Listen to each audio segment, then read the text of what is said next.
59 अध्याय उसके पहले पद से। सुनो, यहोवा का हाथ ऐसा छोटा नहीं हो गया कि उद्धार न कर सके। है ना, यहाँ लिखा है, सुनो यहोवा का हाथ ऐसा छोटा नहीं हो गया है कि उद्धार न कर सके।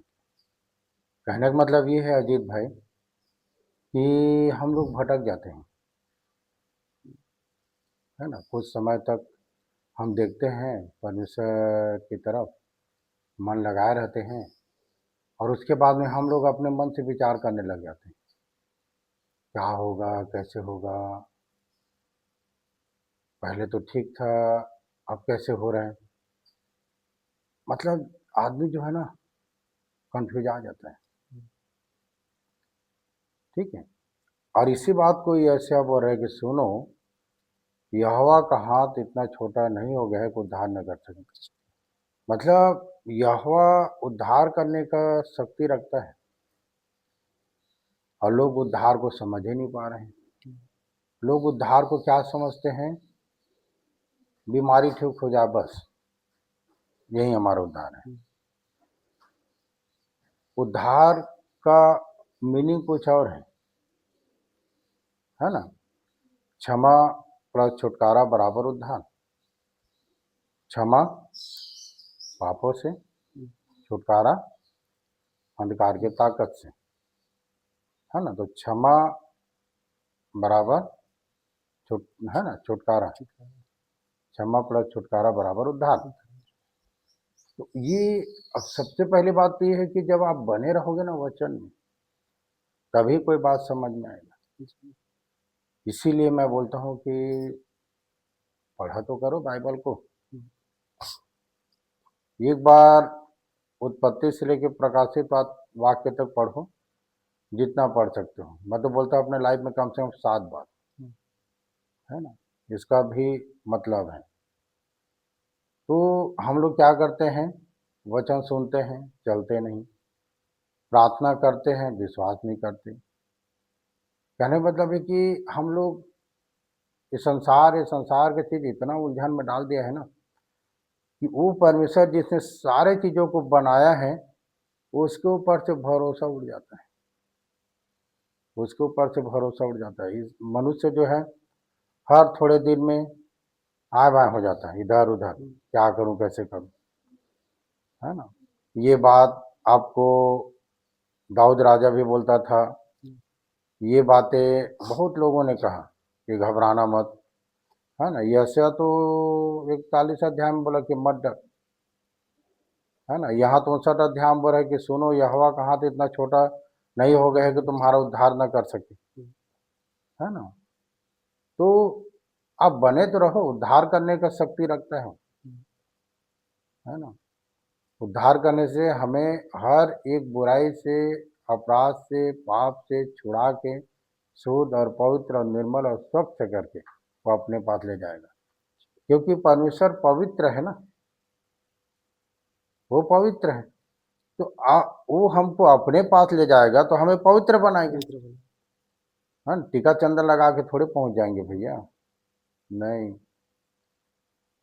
हमारे क्या बोलते हैं, वेशभूषा बदल देने से परमेश्वर मिल जाएगा, नहीं है। हाँ, आपके पहनावा और हवा बदल जाएगा तो परमेश्वर मिल जाएगा, नहीं है। खान पान बदल जाएगा तो परमेश्वर मिल जाएगा, नहीं है। धर्म बदल देंगे तो परमेश्वर मिल जाएगा, नहीं है। अगर परमेश्वर को आप पाना चाहते हो तो उसके कहे हुए वचन के अनुसार, उसके बताए हुए मार्गों के अनुसार चलो और पूरी रीति से चलने का प्रयास करो। हम लोग कुछ कुछ दिन में घबरा जाते हैं, थोड़ा डर जाते हैं, थोड़ा परेशान हो जाते हैं, हाँ। फिर उसके बाद विश्वास टूट जाता है, फिर नाना प्रकार का विषय हमारे अंदर आ जाता है ना। तो ये बहुत लोग मतलब लोगों को समझाते रहे, बहुत सारी बातों में समझाते रहे, घबराना मत, डरना मत, है ना। यहाँ पर स्वाभाविक बात है कि यहाँ पर पब्लिक डर रहे थे, इधर उधर हो रहे थे। इसीलिए बोला कि सुनो यहोवा का हाथ इतना इतना छोटा नहीं हो गया है कि तुम्हारा उद्धार न कर सके। आगे क्या लिखा है, ना वह ऐसा बहिरा हो गया है कि सुन न सके। हाँ, और ना वह ऐसा बहरा हो हो गया जो सुन न सके। सुन न सके। ना तो उसका हाथ छोटा है और ना तो बहिरा है जो सुन न सके। परमेश्वर तो हमारे समझ रहे हैं ना, मन की बात को पढ़ लेता है ना, हमारे मन की बातों को पढ़ लेता है। नीति वचन 16 उसके एक पद को पढ़ोगे ना, अभी मत खोलो, जब पढ़ोगे तो लिखा है कि मनुष्य के, है ना, मनुष्य जो है, मनुष्य के मन की युक्ति उसके वश में है, परंतु मुंह से कहना यहोवा की ओर से होता है ना। तो वो हमारे मन तक की बातों को पढ़ लेता है ना परमेश्वर, हमारे अंदर क्या चाह वो भी पढ़ लेता। भजन संहिता 139 को पढ़ोगे तो लिखा है कि मेरे मुंह में कोई ऐसी बात नहीं है जो मेरे बोलने से पहले नहीं जानता है, वो सब जान लेता है। उस गहराई, उस गंभीरता तक पहुंचना पड़ेगा अजीत भाई। जब तक वहां तक नहीं पहुंचोगे तो कैसे समझ में आएगा, है ना। हम लोग इस आंख से देखते हैं ना, आत्मिक आंख से नहीं देखते, इसीलिए हम भय खा जाते हैं, घबरा जाते हैं, है ना। आपको लिखा ना, मन की आंखें ज्योतिर्मय होना चाहिए, है ना, स्वतंत्र चलो। जब आपको परमेश्वर बुला लिया है, इस घर को जब वो चुन लिया है, ठहरा लिया है, तो उसका मनसा है, ऐसा नहीं कि नहीं है। वो क्या चाहेगा हमारे जीवन से, पर हम ही लोग नीति वचन 3:5 के अनुसार, है ना, अपनी समझ की सहारा लेते हैं। लिखा तू अपनी समझ की सहारा ना लेना, वरन संपूर्ण मन से परमेश्वर यहोवा पर भरोसा, उसी को स्मरण करके सब काम करना, तब वह तेरे लिए सीधा मार्ग निकाले, है ना। अपनी दृष्टि में बुद्धिमान ना होना, है ना, परमेश्वर का भय मानना। तो यहाँ लिखा है कि वो बहरा नहीं हो गया जो सुन न सके। आप चिल्ला चिल्ला के प्रार्थना करें, प्रभु खुदा परमेश्वर कहाँ है, अरे भैया वो तो आपके समर्पण को जानता है, क्योंकि यीशु बता रहा था ना, क्या है धन्य वे जो मन के दिन है, क्योंकि स्वर्ग का राज्य नहीं गए। क्या है धन्य वे जो नम्र है, क्योंकि पृथ्वी का अधिकारी होंगे, है ना। हमें दीनता दिखता है, नम्रता दिखता है, और चिल्ला चिल्ली मजा आ रहे हैं, पर हमारे चिल्लाने से थोड़ी सुनेगा। हम नहीं भी चिल्लाएंगे, चुप रहेंगे तो पर भी हमारे मन की भाषा को पढ़ता है, हमारे हृदय की गहराई में जाके वो जांचता है कि हम क्या सोच रहे हैं, है ना। सारा चीज़ों का जांचने वाला परमेश्वर हर तरह से देखता है। तब आगे क्या लिखा, परंतु तुम्हारे अधर्म के कामों ने तुमको तुम्हारे परमेश्वर से अलग कर दिया है। हाँ, परंतु तुम्हारे अधर्म के कामों ने तुमको तुम्हारे परमेश्वर से अलग कर दिया। अगर हम परमेश्वर के साथ नहीं हैं तो हमारे अधर्म का काम है।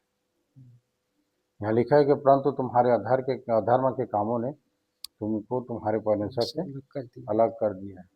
तो ये सब को हमको ध्यान करने की ज़रूरत है कि वो हमको, भाई उसका हाथ तो इतना छोटा नहीं कि उद्धार न कर सके, वो बहरा तो नहीं कि सुन न सके, पर हमारे अधर्म के चलते परमेश्वर हमसे दूर है, हमसे छिपा हुआ है।